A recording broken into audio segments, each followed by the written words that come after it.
एक जलपरी की सहायता।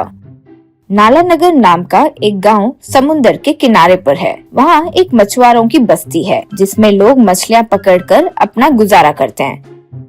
सब लोग सुबह सुबह समुंदर में जाकर मछलियाँ पकड़ते थे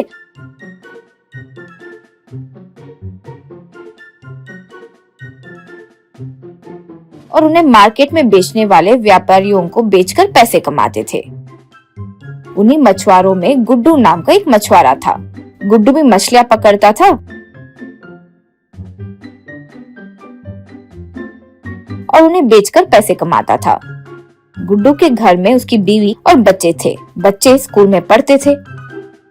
कभी कभी वे लोग उस गांव में जो लाइट हाउस होता था उस पर चढ़ जाते थे और वहाँ से समुंदर का नजारा देखकर खुश होते थे। जो लोग उन्हें लाइट हाउस पर देखते थे वो जाकर गुड्डू को बताते थे। जब गुड्डू घर आता तो बच्चों पर चिल्लाता और कहता, मैंने कितनी बार समझाया है कि लाइट हाउस पर मत चढ़ो, वहाँ से गिर गए तो जान चली जाएगी। फिर गुड्डू की पत्नी, तुम्हें कितनी बार बोला है, समझ नहीं आता है क्या? अगर दोबारा लाइट हाउस पर चढ़े तो तुम्हारे पैर तोड़ दूंगी, याद रखना, यूँ बोलती। एक दिन गुड्डू की बीवी बेहोश हो गई। उसको अस्पताल ले गए। डॉक्टर ने कहा, गुड्डू, आपकी बीवी की दोनों किडनी ज्यादा तक खराब हो चुकी है, तुरंत किडनी ट्रांसप्लांट करना पड़ेगा। अगर कोई किडनी देने के लिए तैयार हो तो ऑपरेशन हो सकता है। तब गुड्डू बोला, सर, मैं अपनी किडनी देने को तैयार हूँ, प्लीज मेरी बीवी को बचा लीजिए। अगर वो नहीं रही तो मेरे बच्चे बिन माँ के बच्चे हो जाएंगे। डॉक्टर ने कहा, किडनी देना काफी नहीं है, ऑपरेशन के लिए पैसे भी चाहिए। कम से कम 20 लाख का खर्चा आएगा। जितना जल्दी पैसा अरेंज कर लो उतना अच्छा है, वरना देरी होने से किडनी और खराब हो जाएंगी। इतने बड़े खर्चे का सुनकर गुड्डू समझ नहीं पाया कि क्या करे। उसके बच्चों ने ये बात सुनी और वो बहुत उदास हो गए। अगले दिन बच्चे लाइट हाउस पर चढ़ गए।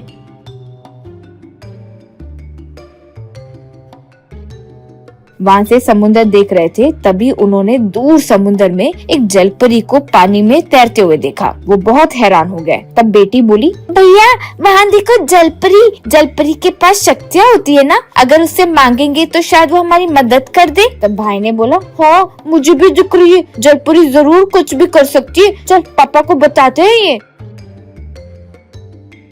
घर आकर उन्होंने गुड्डू को ये बात बताई। गुड्डू पहले गुस्सा हुआ और बोला, फिर लाइट हाउस पर चढ़े, कितनी बार समझाए और तुम्हें समझ नहीं आता। बेटी बोली, पापा बाद में डांट लेना, पहले सुनो, हमें समुद्र में एक जलपरी दिखी। गुड्डू हैरान होकर बोला, क्या जलपरी? सच? बेटे ने कहा, हाँ पापा सच में हमें जलपरी दिखी। बेटी, जलपरी लोगों की मदद करती है ना, आप उससे मिलकर अपने दुख दूर करने को बोल सकते हो। तब गुड्डू बोला, तुम लोग जो कह रहे हो वो सच हो सकता है, लेकिन मुझे अब वो दिखेगी या नहीं पता नहीं, फिर भी मैं कोशिश करता हूँ।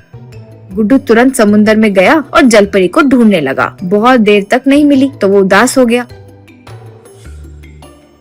उसने कहा, कहाँ हो माँ? मेरी पत्नी और बच्चों को बचा लो, कृपया सामने आओ।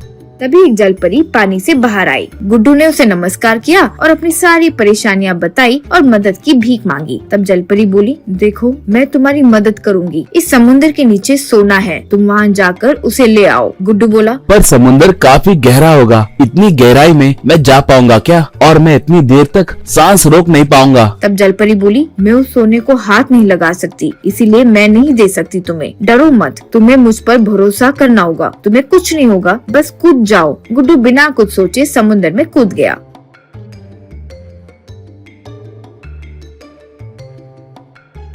समुंदर के तल में उसने बहुत सारा सोना देखा और अजीब बात तो ये थी कि जितनी देर वो समुंदर में था उसे सांसें आती ही जा रही थी। उसने सोना उठाया और वापस ऊपर आया।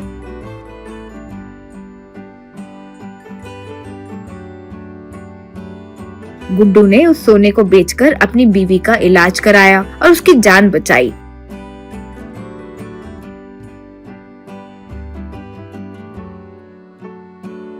फिर एक बड़ा घर और गाड़ी खरीदी और अपने फैमिली के साथ सुखी जीवन जीने लगा।